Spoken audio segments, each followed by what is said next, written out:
इस वर्ष virtual training centre Dasturwadi Dadar Mumbai से आप सभी के लिए एक नया यूट्यूब चैनल निर्मित किया गया है जिसका नाम है बीएमसी वीटीसी हिंदी चैनल और यह है इसका लोगो। महाराष्ट्र राज्य परीक्षा परिषद पुणे द्वारा निर्धारित अभ्यासक्रम तथा निर्मित मार्गदर्शिका पर आधारित कक्षा 5वीं और 8वीं के शिष्यवृत्ति परीक्षा संबंधित शैक्षणिक वीडियो देखने के लिए बीएमसी वीटीसी हिंदी चैनल को लॉगिन, लाइक एवं सब्सक्राइब करें। शिष्यवृत्ति परीक्षा संबंधी अधिक जानकारी प्राप्त करने के लिए आप लॉगिन कर सकते हैं www.mscpunepune.in।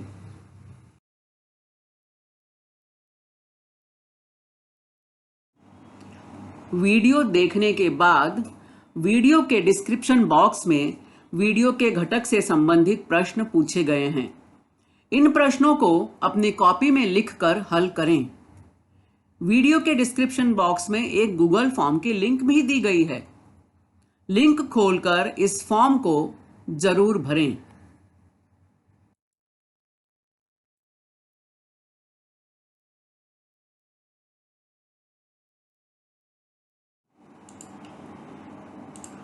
अभी जिस लिंक के बारे में मैंने बात की वह लिंक यहाँ दी गई है, तो डिस्क्रिप्शन बॉक्स में यह लिंक आपको मिलेगी। इस लिंक को ओपन करें। लिंक के ऊपर इस तरह से आपको सूचना भी मिलेगी। अपना अभिप्राय नीचे दी गई लिंक में अवश्य व्यक्त करें। तो इस लिंक को जरूर खोलें। इसमें जो भी प्रश्न पूछे गए हैं उनके उत्तर आपको देने हैं। बहुत ही सरल और सामान्य प्रश्न है, इसलिए आप सभी से विनम्र निवेदन है कि इस लिंक को जरूर जरूर खोलें और इसे भरें।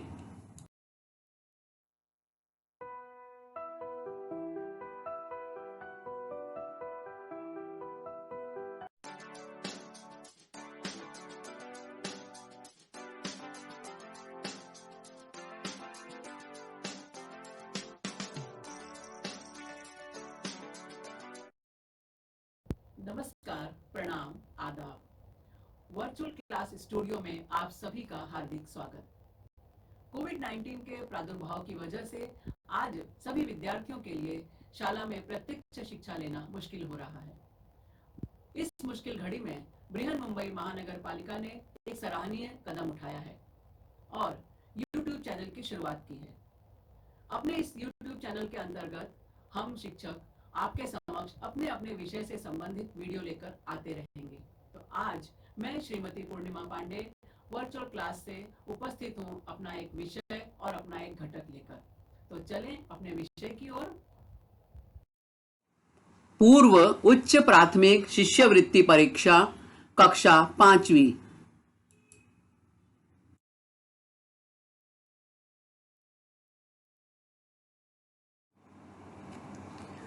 स्क्रीन पर आपको बहुत सारे शब्द दिखाई दे रहे हैं। कब, कैसे, कितना, कहां, कौन, क्यों, किसका, क्या। और ये सारे शब्द हमें क्या बताते हैं? सोचिए। ये सारे शब्द हमें एक प्रश्न देकर जाते हैं। हमारे मस्तिष्क में, हमारे दिमाग में एक सवाल खड़ा करते हैं। जब हम अपने प्रश्नों का समाधान प्राप्त करना चाहते हैं, यानी अपने प्रश्नों का उत्तर चाहते हैं, तो हमें क्या करना चाहिए? हमें सोचना चाहिए। सोचना अर्थात अपने दिमाग को गति देना, अपने विचारों को गति देना। और हम जानते हैं कि जब हम किसी चीज को गति देते हैं तो वह चीज चलायमान हो जाती है, वह चलने लगती है। पहिए को गति दिया तो गाड़ी चलने लगती है। किसी सामान को हमें एक जगह से दूसरी जगह उठा के रखना है तो उसे अपने हाथों को हमें गति देनी पड़ती है ताकि वो सामान हम उठाकर रख सके।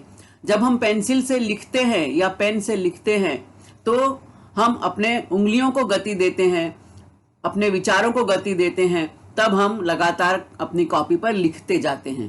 तो यानी गति देना हर समस्या का समाधान है।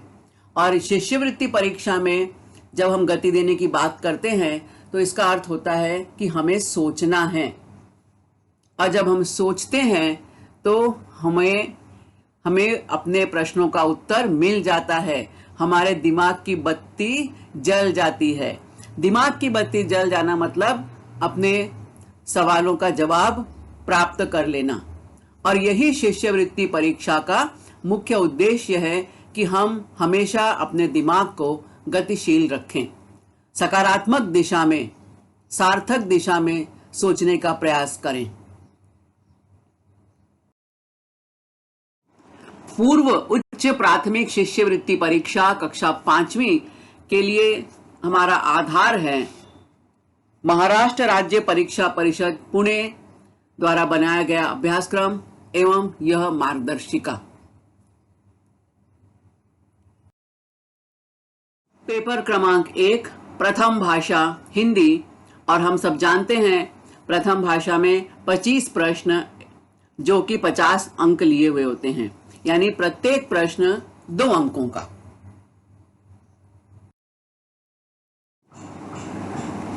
घटक 4 शब्द संपदा पर प्रभुत्व।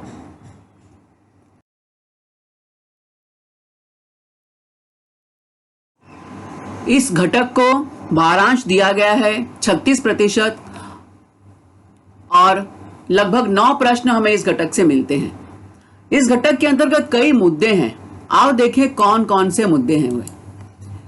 समानार्थी शब्द, विरुद्धार्थी शब्द, शब्द पहेली, संयुक्त शब्द और सामासिक शब्द, शब्द समूह के लिए एक शब्द, समूहवाचक शब्द, शिशुदर्शक शब्द, आवाज सूचक शब्द, अक्षरों के मेल से अर्थपूर्ण शब्द तैयार करना जैसी कृतियां, वर्णानुक्रम से शब्दों के क्रम लगाना, भिन्नार्थी शब्द,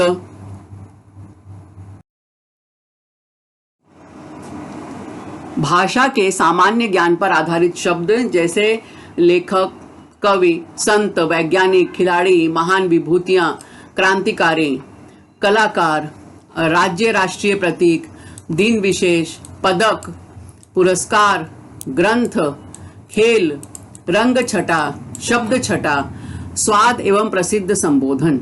इनके अतिरिक्त हिंदी मराठी में प्रयुक्त होने वाले समुच्चारित भिन्नार्थी एवं समानार्थी शब्द, पंचमाक्षर, अनुस्वार एवं अनुनासिक युक्त शब्द, शब्द युग्म, तुकांत शब्द, असंबद्ध शब्द, रिश्ते नाते संबंधी शब्द, ध्वनियों के आधार पर वाहनों वाद्यों की पहचान, बोली के आधार पर प्राणियों की पहचान। ऐसे बहुत सारे मुद्दे हैं और इन सभी मुद्दों को मिलाकर हमें 9 प्रश्न इस घटक से मिलते हैं। उपघटक 4.2 विरुद्धार्थी शब्द। यह शब्द संपदा पर प्रभुत्व इस घटक का दूसरा उपघटक है। इसे जाने। आइए जानते हैं कि क्या होते हैं विरुद्धार्थी शब्द। विपरीत या विरोधी अर्थ वाले शब्द विरुद्धार्थी शब्द कहलाते हैं। एक दूसरे का विपरीत अर्थ बताने वाले शब्दों को विरुद्धार्थी शब्द कहते हैं। जैसे प्रकाश का विरुद्धार्थी शब्द अंधकार, दिन का विरुद्धार्थी शब्द रात, प्रातः काल शब्द का विरुद्धार्थी शब्द सायंकाल। यानी जब 2 शब्द आपस में एक दूसरे का विपरीत अर्थ बताते हैं, एकदम उल्टा अर्थ बताते हैं। जैसे छोटा, अब छोटे का उल्टा क्या हुआ? बड़ा। दिन रात। तो ऐसे शब्दों को परस्पर विरोधी शब्द या विरुद्धार्थी शब्द कहा जाता है।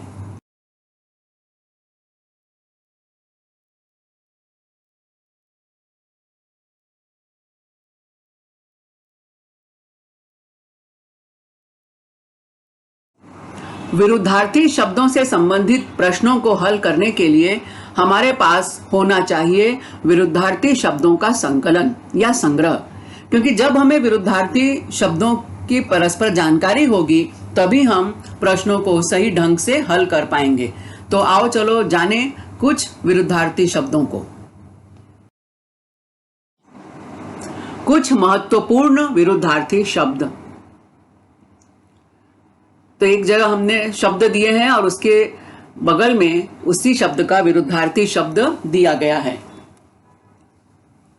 अस्त, उदय, अस्त होना मतलब सूरज, हम बोलते हैं ना सूरज डूब गया, अस्त हो गया, और उसका विरोधी क्या हुआ, सूर्य का उदय हुआ। तो अस्त मतलब डूब जाना, खत्म हो जाना, और उदय मतलब किसी चीज की शुरुआत होना। उदार अनुदार, आयात निर्यात, मित्र शत्रु, अंत आदि। आदि मतलब शुरुआत, अंत मतलब खत्म हो जाना, आदि मतलब शुरुआत। सपूत यानी अच्छा पूत, अच्छा बेटा। कपूत जो अच्छा बेटा नहीं है। पुत्र, दुर्जन सज्जन। सबल निर्बल, सबल मतलब बल के सहित, बहुत जो बलवान है। निर्बल जिसके पास कोई बल नहीं है, कमजोर है। दुर्लभ सुलभ, दुर्लभ मतलब कोई चीज बहुत कठिनाई से मिलती है, बहुत कम है वो चीजें, तो वो दुर्लभ चीजें हैं। सुलभ जो आसानी से उपलब्ध हो जाए। नरक स्वर्ग। तो यहां पर हम देख रहे हैं कि जितने भी हमने शब्दों की जोड़ियां देखी हैं, ये परस्पर विरुद्धार्थी शब्द हैं। जो इस शब्द का अर्थ है उसका ठीक उल्टा इस शब्द का अर्थ है। तो यह दोनों जो शब्द हैं, ये दोनों शब्द परस्पर विरुद्धार्थी शब्द कहलाएंगे। शब्द विरुद्धार्थी शब्द। सावधान असावधान। विक्रय क्रय। विक्रय मतलब होता है बेचना, और क्रय मतलब होता है खरीदना। अंधकार प्रकाश। नालायक लायक। संधि विच्छेद। संधि मतलब होता है दो चीजों को जोड़ना, और विच्छेद है जब दो चीजों को अलग करना, तोड़ना उन्हें। विदेश स्वदेश। शिख नख। नियंत्रित अनियंत्रित। शब्द विरुद्धार्थी शब्द। निर्भय भय। मांगना देना। मान अपमान। हिंसा अहिंसा। रात दिन। उपकार अपकार। मूर्ख विद्वान। पाप पुण्य। भला बुरा। उपयोगी अनुपयोगी। शब्द विरुद्धार्थी शब्द। सुंदर कुरूप। सरल कठिन। साकार निराकार। राजा रंक। वीर कायर। राजा मतलब हम सब जानते हैं, रंक मतलब भिखारी गरीब, तो राजा का विरोधी शब्द है रंक।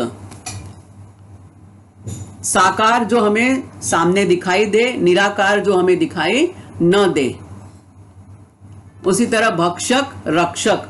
रक्षक मतलब होता है रक्षा करने वाला, और भक्षक मतलब खा जाने वाला।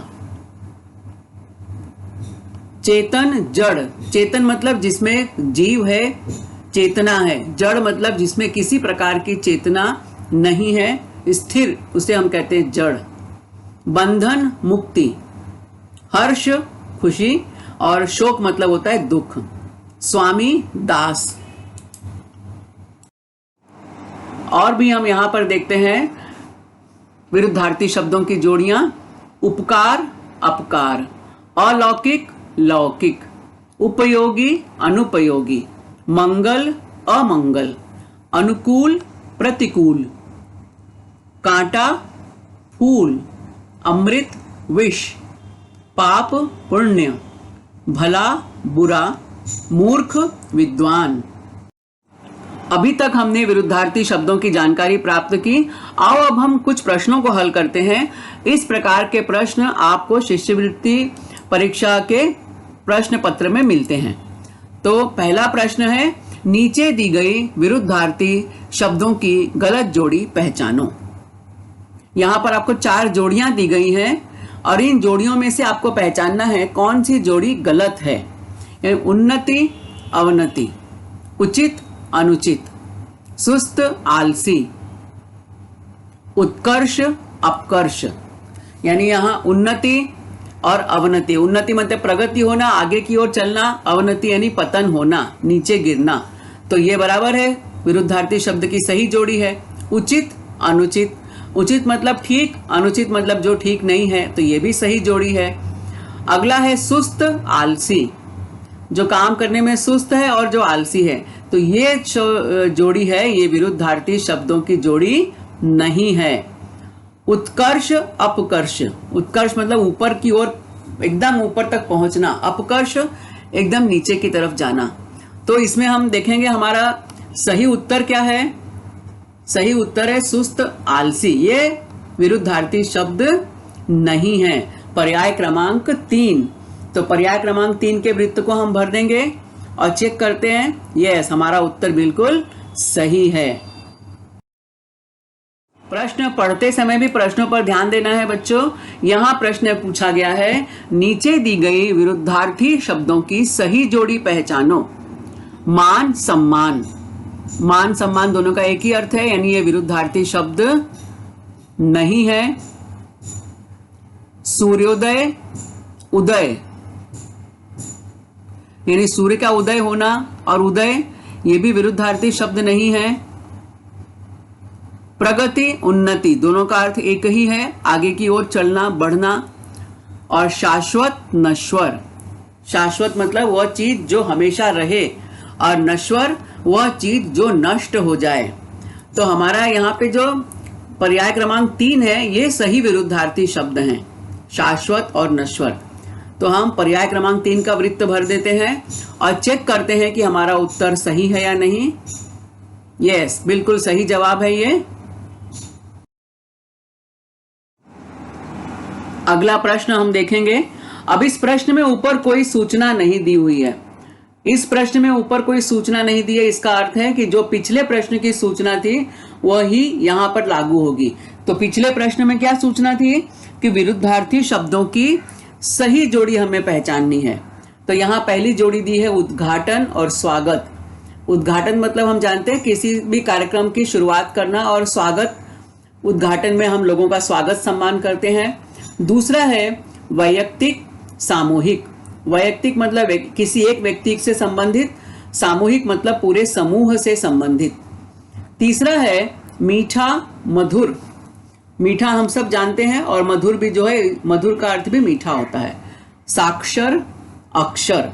साक्षर मतलब जो अक्षरों को जानता है, और अक्षर तो आप जानते ही हो। तो इसमें से उद्घाटन, स्वागत, मीठा, मधुर, साक्षर, अक्षर, ये सभी विरुद्धार्थी शब्द नहीं हैं। केवल एक यह जो जोड़ी है वैयक्तिक और सामूहिक, यह विरुद्धार्थी शब्दों की सही जोड़ी है, यानी पर्याय क्रमांक 2। इस वृत्त को हम भर देंगे और चेक करते हैं। बिल्कुल सही जवाब। चलो देखते हैं अगला प्रश्न। इस प्रश्न में भी कोई सूचना नहीं दी है, मतलब इसमें भी पहले वाले प्रश्न की सूचना ही लागू होती है, यानी विरुद्धार्थी शब्दों की सही जोड़ी हमें पहचाननी है। तो यहाँ आपके सामने 4 जोड़ियां दी हुई हैं, आज और अभी। आज मतलब हम जानते हैं आज का दिन, और अभी मतलब अभी अभी, तुरंत का समय। तो यह विरुद्धार्थी जोड़ी नहीं है। यदि ये विरुद्धार्थी शब्द होते तो क्या होता? आज का विरुद्धार्थी कल। सरल, सहज। दिन, शाम। दिन का विरुद्धार्थी क्या होता? रात। सरल का क्या होता? कठिन। लेकिन यह विरुद्धार्थी शब्द ये नहीं है। अगली और अंतिम जोड़ी है अशक्त और सशक्त। अशक्त जिसमें शक्ति नहीं है, कमजोर। सशक्त जिसमें बहुत सारी शक्ति है, ताकतवर। तो विरुद्धार्थी शब्दों की सही जोड़ी कौन सी है? पर्याय क्रमांक 4। इसका वृत्त हमने भर दिया और चेक करते हैं। यस, बिल्कुल हमारा उत्तर सही है, यह है सही जवाब। अगला प्रश्न है, नीचे दी गई विरुद्धार्थी शब्दों की गलत जोड़ी पहचानो। हमें यहां गलत जोड़ी पहचाननी है। दिन, रात, बिल्कुल सही है ये। सरल, कठिन, ये भी सही जोड़ी है। आदि, अंत, ये भी बिल्कुल सही जोड़ी है। अब इसको तो प्रश्न पढ़ते पढ़ते हमें समझ में आ जा रहा है कि ये विरुद्धार्थी शब्दों की सही जोड़ियां हैं। अब है राजा, महाराजा। यही जो है ये गलत जोड़ी है, क्योंकि ये राजा और राजा से बड़ा महाराजा, तो ये विरुद्धार्थी शब्द नहीं है। यानी कौन से नंबर का ये पर्याय है? 4 नंबर का। तो पर्याय क्रमांक 4 का हमने वृत्त भर दिया। अब चेक करते हैं हमारा उत्तर सही है अथवा गलत। बिल्कुल सही जवाब। इस प्रश्न में भी कोई सूचना नहीं है, जिसका अर्थ होता है कि इसमें भी पिछले प्रश्न वाली सूचना ही लागू होती है। यानी विरुद्धार्थी शब्दों की गलत जोड़ी को हमें पहचानना है। तो पहला जो ये है हमारे सामने समूह है दुर्दिन सुदिन। दुर्दिन मतलब बुरे दिन और उसका विरुद्धार्थी शब्द है सुदिन मतलब अच्छे दिन। अगली जोड़ी है स्वाधीन उदार। स्वाधीन मतलब होता है जो स्वतंत्र हो, किसी के अधीन न हो, वो स्वाधीन। उदार खुले दिल वाला, यानी ये जो परस्पर शब्द जो है ये विरुद्धार्थी है ही नहीं। लौकिक अलौकिक। स्मरण विस्मरण। लौकिक मतलब जो दुनिया में हो रहा है, इस लोक में हो रहा है वो लौकिक, और अलौकिक जो इस दुनिया से परे है, दुनिया के बाहर है, वो अलौकिक। स्मरण याद रखना, और विस्मरण मतलब भूल जाना। तो ये दुर्दिन सुदिन, लौकिक अलौकिक, स्मरण विस्मरण, ये सभी विरुद्धार्थी शब्दों की सही जोड़ियां हैं। केवल स्वाधीन उदार यह जो जोड़ी है यह परस्पर विरुद्धार्थी शब्द नहीं है, यानी ये गलत जोड़ी है। पर्याय क्रमांक 2। तो हम पर्याय क्रमांक 2 का वृत्त भर देंगे और हम चेक करते हैं कि हमारा जवाब सही है अथवा गलत। बिल्कुल सही जवाब। इस प्रश्न में सूचना हमें दी गई है। प्रश्न क्या है? अशक्त शब्द का विरुद्धार्थी चुनिए। अब यहाँ 4 पर्याय दिए हैं। पहला पर्याय है क्षीण। क्षीण मतलब कमजोर। अशक्त मतलब भी कमजोर। कमजोर आप तो जानते ही हो। और मरियल, मरियल मतलब भी जिसमें कोई दम नहीं है, मरा हुआ, मरे के जैसा। तो ये सभी शब्द जो हैं ये अशक्त के पर्यायवाची या समानार्थी हैं। सशक्त जिसमें बहुत ताकत है, बहुत शक्ति है। तो अशक्त का विरुद्धार्थी शब्द क्या हुआ? सशक्त। पर्याय क्रमांक 2। तो हम पर्याय क्रमांक 2 का वृत्त भर देते हैं। यस, और चेक करते हैं। यस, हमारा उत्तर बिल्कुल सही है। चलो और कुछ नमूने देखें। तो प्रश्न 8वां है, नीचे दिए गए विरुद्धार्थी शब्दों को पहचान कर उनका सही पर्याय क्रमांक चुनिए। अब आपको यहाँ पे थोड़ा सा नमूना बदल गया है प्रश्न का। आपको एक शब्द दिया गया है और उसके 4 पर्याय दिए गए हैं, और दिए गए शब्द का हमें सही विरुद्धार्थी शब्द चुनना है। नगद, नगद का मतलब क्या होता है? कैश, नकद पैसा या कैश जिसे हम कहते हैं इंग्लिश में। अब यहाँ 4 पर्याय दिया है, जोड़ा, जमा, उधार, बाकी। तो नगद का मतलब हुआ है कैश, नगद देना, नकद रकम देना। तो उसका विरुद्धार्थी शब्द होगा उधार। पर्याय क्रमांक 3। अब देखते हैं हमारा सही जवाब है या गलत। बिल्कुल सही जवाब। अगला प्रश्न है समता। इसके भी 4 पर्याय दिए हैं, भेद, एक जैसा, विभेद, विषमता। अब इसका विरुद्धार्थी शब्द को कौन सा होगा? विषमता। जो समता, विषमता। हमने गणित में भी पढ़ा होगा, सम संख्या, विषम संख्या। सम मतलब समान, विषम मतलब असमान। तो पर्याय क्रमांक 4 देखते हैं ये सही है या गलत। बिल्कुल सही जवाब। अगला शब्द है असुर। इसके भी 4 पर्याय दिए हैं हमें, दैत्य, सुर, दानव, राक्षस। असुर का पहले मतलब क्या होता है? असुर मतलब दैत्य या राक्षस। तो दैत्य जो है ये असुर का समानार्थी शब्द हो गया। दानव असुर का समानार्थी शब्द है। राक्षस असुर का समानार्थी शब्द है। तो असुर का विरुद्धार्थी शब्द कौन सा है? पर्याय क्रमांक 2, सुर। सुर मतलब देवता। असुर मतलब राक्षस और सुर मतलब देवता। तो अब देखते हैं ये सही उत्तर है या नहीं। बिल्कुल सही जवाब। आपने यह वीडियो ध्यान से देखा, सुना और समझा।